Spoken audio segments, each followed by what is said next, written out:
The new leader of California's top political watchdog wants to speed up investigations and is looking to artificial intelligence to do it.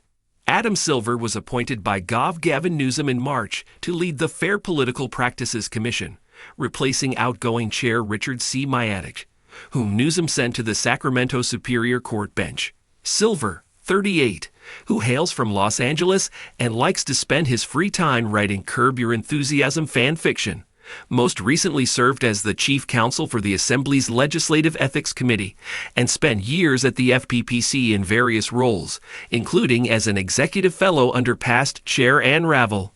He's now taking the helm of one of the state's most prominent agencies, created nearly 50 years ago in the wake of the Watergate scandal to oversee campaign finance, conflicts of interest, lobbying, and governmental ethics in California.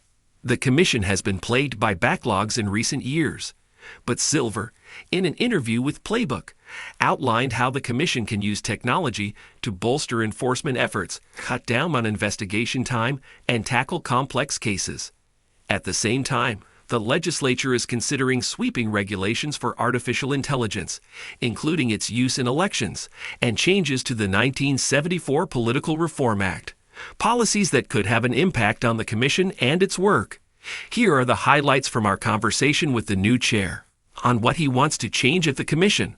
Among other things, I really want to make it easier for regular Californians to run for office and for them to hold public office. I think it can be really difficult and daunting, especially when they're subject to thousands of dollars in penalties from us. They could go to prison if they violate some of these rules.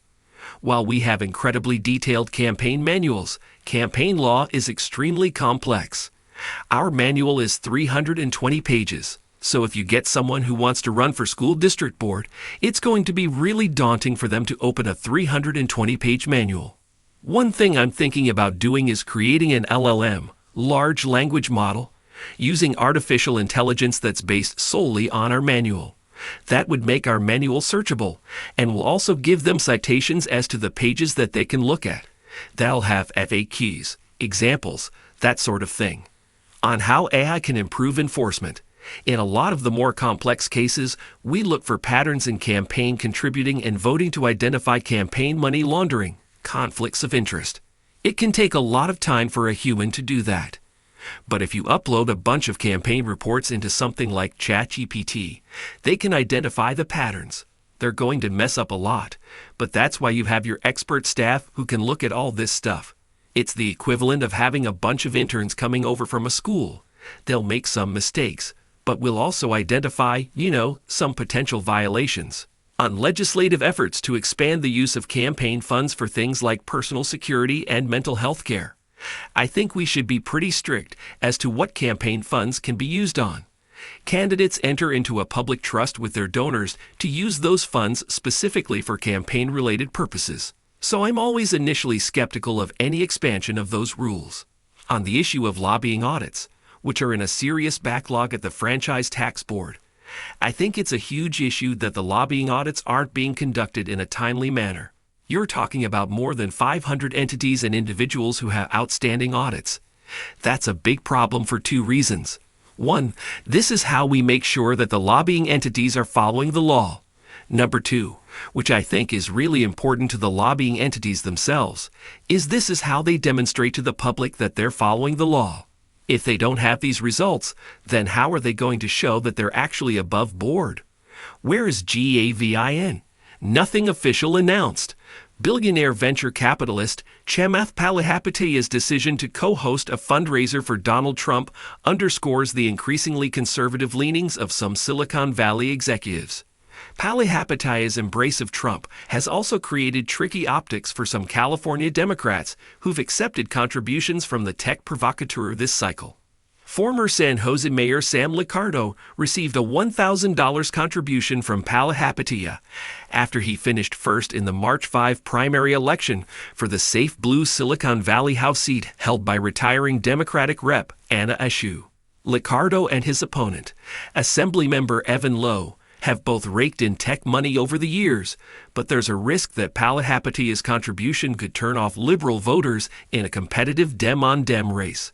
Liccardo's campaign declined Ro Khanna and House candidate George Whitesides also accepted $6,600 contributions from Palihapitiya last year. Palihapitiya's Thursday fundraiser for Trump in San Francisco will be held at the home of co-hosts David Sacks, a billionaire venture capitalist, and his wife, Jacqueline Sachs, a clothing brand executive. Trump will also make fundraising stops in Beverly Hills and Newport Beach this week. Backers of the Private Attorneys General Act, a 2004 law that allows wronged workers to sue their employers on behalf of the state and their employees, are out with new polling this morning showing just 31% support for a ballot measure to repeal PAGA. The survey, conducted late last month by David Binder Research for opponents of the ballot measure and shared with Politico, was based on the measure's current title and summary from the Secretary of State. The poll comes shortly after Fix PAGA, the coalition behind the ballot measure, released numbers of its own showing 72% support for a theoretical legislative fix to the issue, with language matching how they'd plan to message if they ran a full campaign. The dueling polls are a reflection of what's happening behind the scenes as business and labor leaders negotiate a potential deal to take the PAGA measure off the ballot. With just 22 days until the deadline to remove qualified measures, both sides are kicking into high gear.